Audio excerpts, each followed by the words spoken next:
Now, London's cityscape has provided inspiration for artists all over the world, like these paintings by Claude Monet, which capture the atmosphere of the Thames.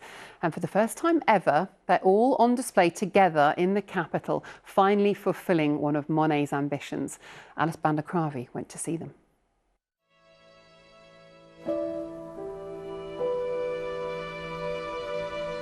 These are some of the most famous illustrations of the capital at the turn of the last century.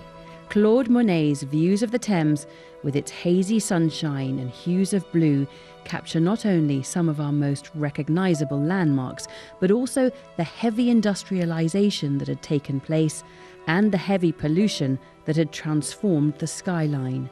And he made them beautiful.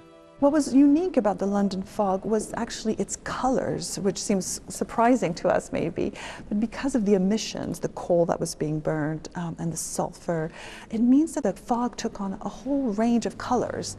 And so of course for a colorist like Monet, this was absolutely fascinating and a real challenge.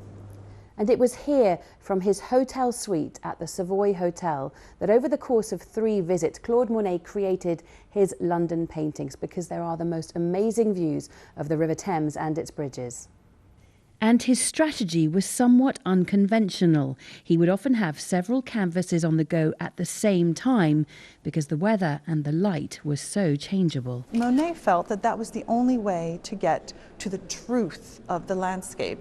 You can't just see a landscape once and think, though, you've understood it and there's nothing left to say. For him, he needed to really show it over and over under these different guises. And so it's quite interesting to see London through the eyes of this Frenchman who loved the city, who loved its very unique atmosphere, and was able to render it in such beautiful colors. Monet was so in demand that most of these Thames views were sold before he had a chance to exhibit them in London. This show is finally putting that right.